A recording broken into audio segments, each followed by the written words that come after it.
What's going on, guys? This is Rob, and if you're enjoying the content here on my channel, then make sure you hit the like button and make sure you hit subscribe so you can help decide what direction the content on my channel goes in the foreseeable future.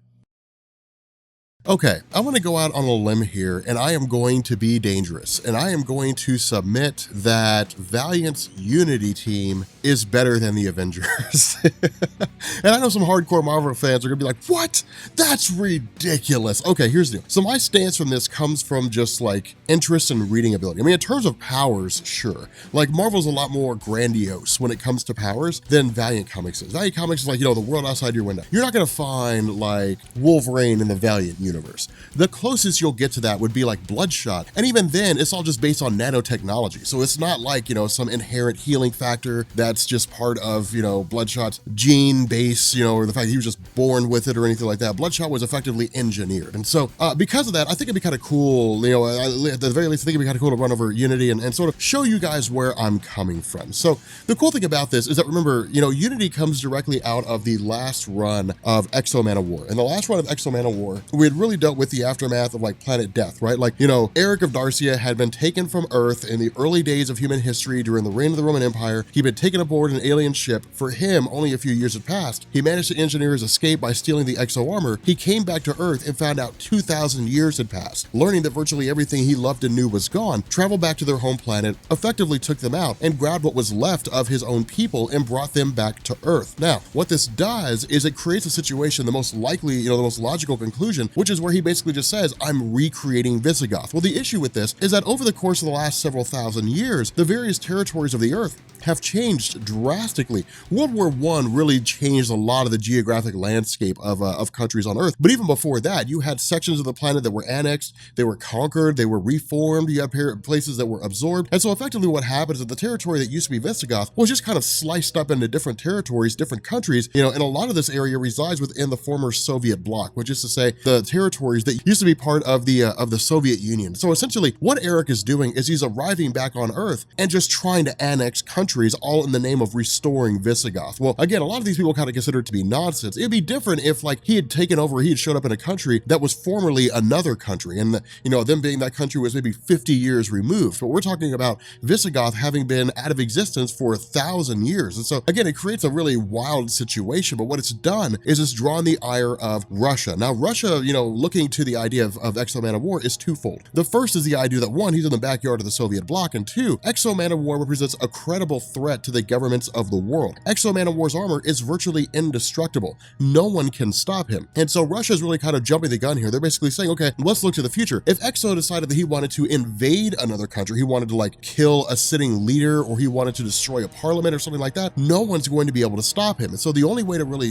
snub this or bring this, bring to a halt before it ever starts is to try to take him out preemptively. And so what Russia's doing is gearing up for a nuclear strike. Now, the reason why this is such a huge deal is because nuclear weapons are nothing to scoff at. You see them in movies all the time, these post-apocalyptic films, the day after and everything like that, the world goes to nuclear war. But if the world fell into a state of nuclear war, if Russia were to launch nuclear weapons, people will respond in kind because we live in a global market. It's not just a country out there by themselves and no one cares what happens to them. They have allies. Some of those allies have nuclear weapons. Those allies would respond with nuclear weapons, and it would just lead to this snowball effect, much like the guns of August. World War I, the Archduke Franz Ferdinand is assassinated, Germany urges Austria-Hungary to go to war, and that sets the stage for World War I. Granted, it was coming to a head anyway. World War I was going to happen regardless of what took place, but to give you guys an idea, that's how it all starts. Somebody does something. And so what ends up happening is we pick up with Eternal Warrior. Now remember, Eternal Warrior had shown up to Manowar and said, hey man, you have to stand down. We didn't know why Eternal Warrior was there. All we knew was that there was history between the two of them. Remember, Eternal Warrior Gilad is effectively immortal for all intents and purposes. How immortal he is a little ambiguous. And I think that in May, Valiant's actually coming out with a one-shot that's going to give us the whole story of Eternal Warrior and, Ivar the Time Walker. And it's going to give us, all these different stories in terms of how they function, how they exist. But what we learn is that Eternal Warrior had been sent by Toyo Harada. Now, Toyo Harada is the head of the Harbinger Foundation. And we had a video on this once upon a time. I don't remember if it's still there anymore, but we had a video on this once upon a time. But the Harbinger Foundation is about as close as you get in Valiant Comics to like the X-Men. Instead of having like a mutant gene gene that activates. Instead, these individuals have been able to tap into their psychic abilities. And these abilities manifest themselves in a multitude of different ways. Some people like Faith can fly. Some people like Peter Stanchek have incredible abilities. They can read minds, they can control minds, that kind of thing. A person like Toyo Harada, who's the most powerful Psyot in the world, is virtually limited by nothing. Of course, he can't really like warp reality, but Valiant doesn't really go the direction of like, manipulating reality itself. That's just too extreme. It doesn't fit in line with their philosophy of the world outside your window, which is true. If I'd looked outside my window and there were a kid standing out on the street corner and he turned a fire hydrant into like a box, I would be like, what in the hell just happened? I would freak. It would be the craziest thing. It'd be the craziest thing ever. But what we learn is that because of the fact that Eternal Warrior was not able to talk down Exo Manowar, that after traveling back to Toyo Harada, Harada says, okay, fine, we're going to basically launch our group called Unity. Now, this is not the Unity. This is just a group called Unity. The team Unity will actually have its own basis. It actually comes to fruition in this story. But the Unity team, as it exists under Toyo Harada, is basically the best and brightest of his Psyops. So something to keep in mind here is that this is after the events of like Peter Stanchek rebelling against Toyo Harada. For those of you guys who don't know, Peter Stanchek was brought in by Toyo. Peter Stanchek had incredible abilities, was really like second to Harada himself, but Peter didn't agree with Harada's views. And so because of this, Peter basically grabbed what was left, or at least what he could, from the Harbinger Foundation, took off, and his escape was actually engineered by a woman named Livewire, who we'll see in this story. But what ends up happening is Eternal Warrior says, look, this team is gonna get wrecked. Like, this team has no chance. Like, you're talking about going against a guy who's a believer. This guy is a true believer. He really believes that he can restore Visigoth. You cannot fight a believer because he relies on faith. Like, he relies on this indestructible thing. And so you're literally fighting an ideology. Not only that, your guys are just inexperienced. I mean, Exo Manowar is a battle-hardened guy. Like, he is a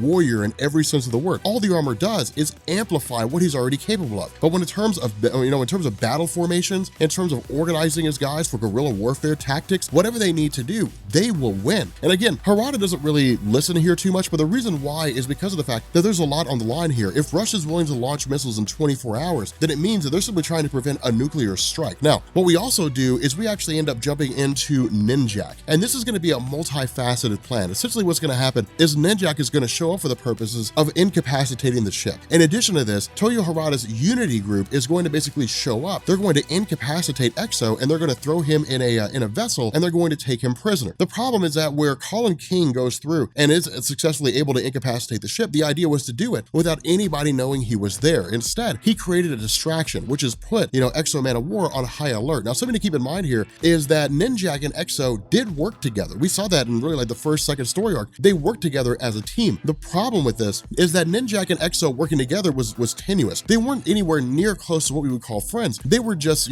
friends by circumstance. As soon as Exo had taken off from Earth, then their friendship was basically out the window. They never really were friends in the first place. In addition to this, Exo does not like Ninjak because of the fact that Ninjak is basically someone whose skills are available for hire. And so in his mind, he's basically a sellsword. In the mind of Eric, or in the mind of Exo, Ninjak is a sellsword. He has no real honor. His honor only goes to the highest bidder. So of course, we end up seeing Unity launching their attack against Exo Manowar, and this battle is over before it even starts. What ends up happening is Harada contacts Ninjak and says, the plan has changed. Like, we need you to basically blow the ship. When Ninjak asks why, Toyo Harada says, because we sent Unity in. They were destroyed before they even hit the ground, or at least most of them were destroyed before they even hit the ground. The only one that was left was basically Ether, this guy that had the ability to kind of tap into technology to a degree. The problem is when he tried to tap into the suit's abilities totally overwhelmed him. In addition to this, you basically had a guy called the Captain who has the ability to emit orders that no one can ignore, but Exo Manowar killed him before that happened. So this entire team was obliterated by one man before they even showed up. And it was insane to see them destroyed in such a fashion. In addition to this, Harada says, look, Exo's suit is tapped into the ship. He knows you're there. You have to get out while you can. Now, of course, Ninjak doesn't make his escape. Of course, he doesn't get away. And as a result, he's basically taken captive by Exo. But what this does is it forces Harada's hand, because now what Harada has to do is basically go and round up people who he wouldn't necessarily consider to be best friends, but people who had worked with him at some point along the line, but are individuals who also kind of look at him with a slanted eye. Now, what I mean by this is the first person he goes and he contacts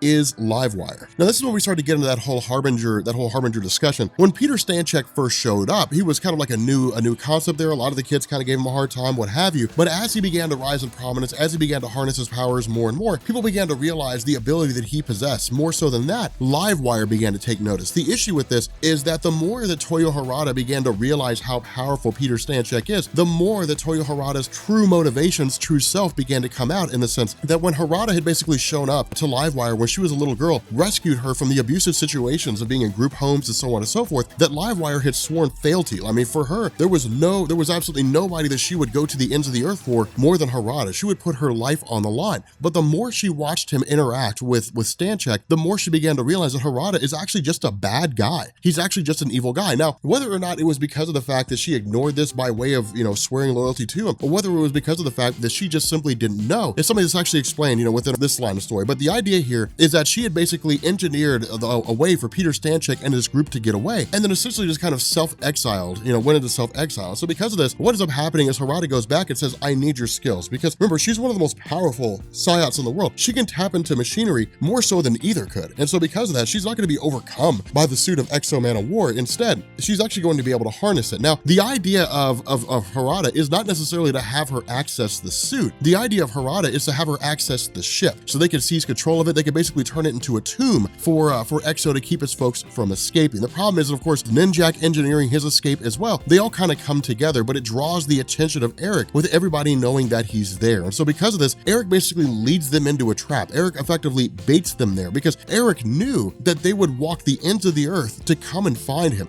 And that's exactly what he's waiting on. Now, the cool thing about this is because what this does is it basically says that Exo Manowar is not a buffoon, right? I mean, sure, he's removed by 2,000 years, but he's not a fool. He's extremely intelligent in terms of his battle prowess, in terms of what he's capable of. And that's what's being demonstrated here. It's more or less going to this idea that just because he's 2,000 years away from where he used to be doesn't mean that he has no idea of what's going on. He's just as capable as he ever was. And in the end, whether he's fighting a battle in the 21st century or whether he's fighting a battle in the 8th century or whatever it was, a battle is a battle. The end result is to win and to use your resources to your advantage in order to ensure your victory. And so by basically bonding himself, or at least by tapping into the ship, he literally sends it into space. And the reason why is because what this does is it isolates Toyo Harada. It isolates those guys away from being able to use any of the resources back on Earth, having anybody come to their aid. Instead, now it's just Exo Manowar and his forces against Toyo Harada. Now, this is where the hubris of Exo Manowar begins to come into play, because Eric had a hard time, or really just wasn't able to grasp the idea that there are powers here that are well beyond his own. Eric simply looks at a fight with a conflict with the Unity group in terms of how they operate by virtue of just being regular warriors, being regular soldiers. However, as we know, they're not just regular soldiers. They're not just regular warriors. They have powers. And these are things that really Eric was not able to account for. The first of these comes in the form of Livewire. Remember, because of the fact that she can interact with machinery, she basically interacts with the machine. The issue here is that with the ship itself, it shares a direct connection to Exo. And so all she really has to do is find a way to bypass Exo and to enter his suit. Now, of course, you end up having Eternal Warrior and these guys kind of try to offer what help they can. But at the end of the day, they're not really able to pull it off in an extreme degree. Instead, it all really just comes down on the shoulders of Livewire. Now, what also ends up happening here is Ninjak infects Exo with a virus, a digital virus, so to speak, that allows Livewire to essentially bypass his suit and then to turn around and take control of it. And that's exactly what happened. That's why we say the hubris of Exo Manowar is ultimately his downfall. He fails to realize that while he's fighting a physical battle against Ninjak and Eternal Warrior, that they're not disconnecting him from the ship. And the reason why is because Livewire can enter his suit through the ship. And that's exactly what she does. She basically takes control of the XO armor and bonds it to herself. Now, from here, the ship basically just comes crashing back down to the earth, because while, once Exo Manowar is removed from the armor, there's nobody really controlling the ship. And while the ship's crashing down, Livewire is still trying to understand the armor. So it's just one of those weird kind of situations. But once it lands in the ocean, of course, there's a little bit of panic here and there. It's a little bit of trying to figure out what's going on. But this is also Matt Kent and Valiant expanding on what it is that the armor does. For us, we would look at the armor and say, well, the armor has its own powers. The armor has its own abilities. It does its own thing. It has its own capabilities. It's able to amplify a person's powers and do several different things. But what we end up actually learning here is that the armor itself stores the personalities and the memories of the people who have used it before. And that's essentially what's happening. Livewire is gaining exposure, not only, better understanding her own history, understanding her own past, but basically understanding the history of Exo Manowar. She's understanding where Eric is coming coming from. You know, the fact that he was conquered, the fact that he was held prisoner, the loss of his hand, the belief that he lost everything that he cared about in terms of his people basically being captured, only to find out that there were only a handful of them left, coming back to Earth and discovering that his land of Visigoth is no longer in existence. That's why she's able to kind of identify with him, because she understands where it is that he's coming from. For Livewire, Eric is not just some mindless brute anymore. He's got motivation, he's got drive, he's literally fighting for his very existence. And so of course, what ends up happening is that with the ship having crash landed down, into the ocean, it's really just kind of like a mad dash for the escape pods. Everybody's trying to grab an escape pod. Now, of course, Exo tells his people to retreat, so on and so forth. Toyo Harada gets his guys out of there by way of Livewire using their escape pod, but at the same time, Livewire also comes to the realization, by using Toyo Harada's abilities to create force fields, but Livewire also comes to the realization that the Russians have launched their missiles. Now, of course, she's able to use her powers to tap into it, which are amplified by the Exo armor, making her more capable than she was before, but she's able to tap into it. She's able to divert the missiles, so it's no longer a problem. And of course, with Exo and his guys jumping aboard the escape pod, they're able to escape as well. The problem with this is that Livewire is beginning to question Toyo Harada more so than she did before, where previously she suspected that Toyo Harada was a bad guy, where previously she believed he was kind of a villain, helped Peter Stanchek escape and basically went into exile. At this point now, she looks at Toyo Harada and says, he's genuinely a villain. He's genuinely an evil guy. She hands the suit of armor over to him, but the reason why is because this is a ruse. What the suit of armor will do, because she's basically bonded to it, because she's able to tap into it, what happens is that where Toyo Harada puts the suit of armor in his own personal vault where he stores all of his dirtiest secrets, what this does is basically operate in the same fashion as a Trojan horse. Basically what's happened now is that Livewire is able to tap into the suit of armor no matter where she is. With the suit of armor being held in Toyo Harada's vault, she's able to basically access the vault through the suit of armor and confirm whether or not Toyo Harada is really a bad guy.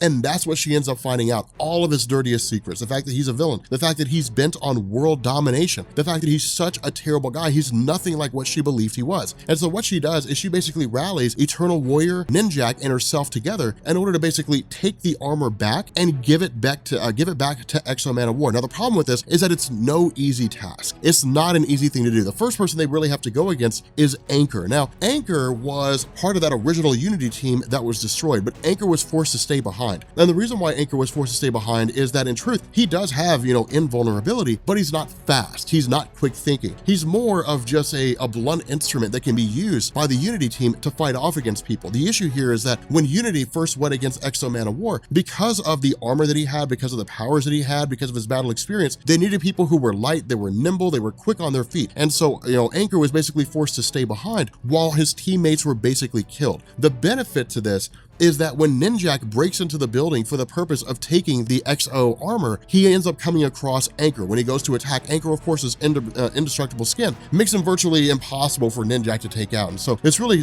some measure of a distraction that's offered. But then we also end up having Eternal Warrior attempt to distract Toyo Harada by having a conversation, by trying to keep his mind preoccupied at the moment. But what ends up happening is Harada realizes everything that's going on and basically, knocks Eternal Warrior aside and races off to recapture the Exo armor. Now, something else to take note of here is that within the realm of Valiant Comics, very rarely will you find someone who's just completely unstoppable. There's a yin and there's a yang, and that's how Valiant keeps things balanced, and that's how Valiant keeps things on your feet. Case in point, in the realm of like DC Comics, for example, you have like Mr. Mxyzptlk. All right, he doesn't show up all the time, but when he does show up, he has fifth dimensional technology, which basically makes it look like he can warp reality in a three-dimensional space. And so because of that, he could do virtually anything. He's a trump card. Whenever he shows up, he could do whatever he wants to do. DC can write whatever they want in the story. There was a story called Emperor Joker, where Joker got the powers of Mr. Mxyzptlk and literally had the ability to warp reality. In Marvel Comics, you've got Franklin Richards, you've got the One Above All, you've got the Living Tribunal. You have these characters who were so insanely powerful that it stretches the limits of credulity in terms of whether or not they can even be defeated, let alone be killed. With Valiant, you don't find that, and that's why things are so reasonable here. You have Ninjak, a guy who's basically just a really, really good assassin going against a person who is, for all intents and purposes, totally indestructible. What does Ninjak do?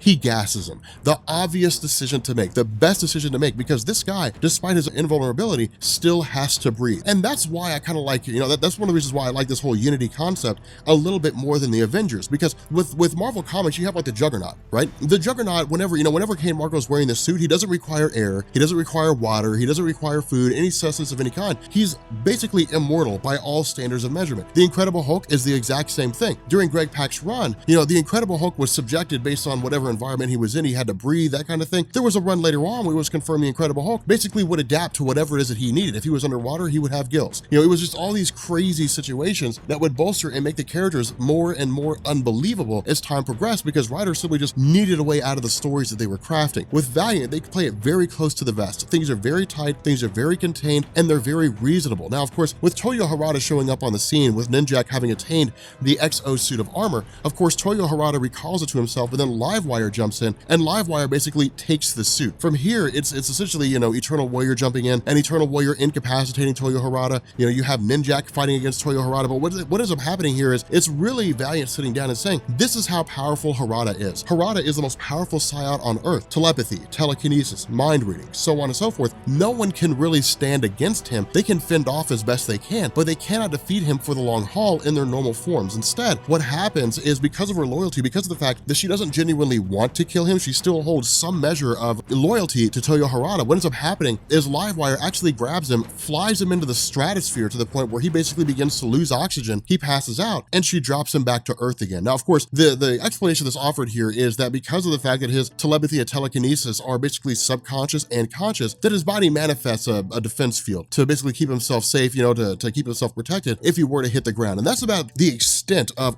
convenience that we get in the realm of Valiant. But from here, it's really just Livewire and an Eternal Warrior and Ninjak traveling off to where it is that that Exo-Man of War and his guys were taken when they had basically emerged from their cell, being held prisoner. She shows up with the Exo-Man of War armor and says, look, the armor bonded with me. I saw your whole past. I saw everything that you've experienced. I've seen everything that you're about. The armor is not mine. The armor is yours. Now, this is one of those instances where you get more with sugar than you do with shit. And that's basically what she's saying. She simply says, look, we need Exo-Man of War as an ally. If you want an ally, you make friends with them. You break bread with them. You don't beat them over the head with a blunt object saying, be a friend, be a friend. She says, look, you give, render under Caesar what is Caesar's. And that's exactly what she says. She says, look, this armor belongs to you. This is your armor. The armor chose you before it chose anybody else. Be an ally with it. Don't be a bad guy. Be a friend. I will help people understand where you're coming from. You couldn't simply just show up here and start annexing territories. You have to tell people what you're about. You have to tell people about your past. You have to be a person that people can relate to, that people can understand. I will help you achieve that goal. And so what this does is it basically kind of comes to an end, and it winds down with the idea that Exo-Man of War will now become a member of Unity, which is basically Valiant's version of the Avengers or the X-Men or the Justice League, whatever your favorite team is, but it's their superhero team that comes together under the most dire of circumstances. But anyway, if you guys are new here to Comics Explained, make sure you guys hit the sub button to become part of the Rob Corps. If you guys enjoyed this video, make sure you drop a like, and yeah,